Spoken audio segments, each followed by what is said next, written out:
K2-18b यही वो planet है जिस पर हो सकता है जीवन, और ये पहला कदम है एलियंस हैं या नहीं इस सवाल के जवाब को ढूंढने का। नमस्कार, मेरा नाम है श्वेता शर्मा और आज बात उनकी जो धरती पर नहीं लेकिन K2-18b पर शायद रहते हैं। तो क्या हम इस विशाल यूनिवर्स में अकेले हैं? ये सवाल हमेशा पूछा गया है और अब जेम्स वेब स्पेस टेलीस्कोप की मदद से इंडियन साइंटिस्ट निक्कू मधुसूदन और उनकी टीम ने एक ऐसी डिस्कवरी की है जो इस सवाल का जवाब देने के बहुत करीब हो सकती है। एक प्लैनेट K2-18b जो 124 लाइट ईयर्स दूर है, वहां कुछ ऐसे केमिकल्स और गैसेस मिले हैं जो सिर्फ जिंदा चीजों से जुड़े होते हैं। तो क्या वहां एलियंस रहते हैं या एटलीस्ट एलियन लाइफ है? चलिए जानते हैं। दरअसल K2-18b के एटमॉस्फेयर में दो केमिकल्स डिटेक्ट किए गए हैं, डाइमेथिल सल्फाइड और डाइमेथिल डाइसल्फाइड। ये दोनों केमिकल्स सिर्फ धरती पर जिंदा ऑर्गेनिजम्स जैसे ओशन में रहने वाले माइक्रोस्कोपिक प्लैंकटन से बनते हैं, और जब ये केमिकल्स किसी और प्लैनेट के एटमॉस्फेयर में मिले तो सबके होश उड़ गए। और यही वजह है कि हमसे दूर एक प्लैनेट पर हो सकता है कि लाइफ हो। डाइमेथिल सल्फाइड एक नेचुरल प्रोडक्ट है जो कि मरीन फाइटोप्लैंक्टन और बैक्टीरिया प्रोड्यूस करते हैं।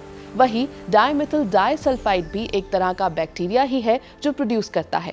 इन दोनों की प्रेजेंस से ये पॉसिबिलिटी जागी है कि बैक्टीरियल लेवल पर जीवन या मरीन लाइफ K2-18b पर हो सकती है। K2-18b कोई छोटा मोटा प्लैनेट नहीं है, ये एक सुपर अर्थ है। धरती से 8.6 गुना ज्यादा भारी, और सबसे बड़ी बात ये अपने स्टार के हैबिटेबल जोन में है, मतलब वहां पानी लिक्विड फॉर्म में हो सकता है, जो कि अगेन लाइफ के लिए जरूरी है। पहले 2023 में JWST ने वहां मीथेन और कार्बन डाइऑक्साइड भी डिटेक्ट किया था, लेकिन अब DMS और DMDS का मिलना एक मेजर अचीवमेंट है। इनका होना इस बात का सबूत हो सकता है कि वहां कुछ बायोलॉजिकल प्रोसेसेस चल रहे हैं, जैसे कि माइक्रोबियल लाइफ। इस डिस्कवरी के लीड साइंटिस्ट निक्कू मधुसूदन ने कहा कि ये डिस्कवरी ट्रांसफॉर्मेशनल है। उन्होंने बोला कि पहली बार हमने किसी दूसरे प्लैनेट पर इतना स्ट्रॉन्ग एविडेंस पाया है जो लाइफ की तरफ इशारा करता है, लेकिन वो साथ में ये भी कह रहे हैं कि अभी फाइनल कॉन्फर्मेशन बाकी है। शायद कुछ और नेचुरल नॉन लिविंग प्रोसेसेस भी इन गैसेस को बना सकते हैं, इसलिए और ऑब्जर्वेशंस की जरूरत है। एक्सपर्ट्स का कहना है कि अगर वहां लाइफ है भी तो वो एलियंस ही हो, ये जरूरी नहीं।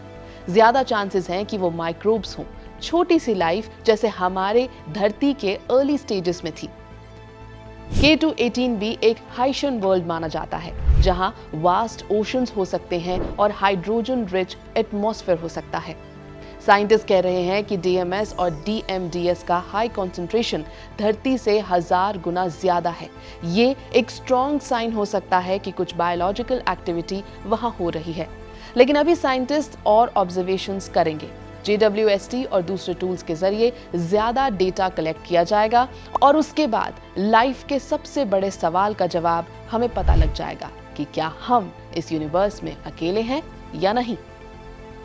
ABP लाइव की इस रिपोर्ट में इतना ही। आप देखते रहिए ABP लाइव।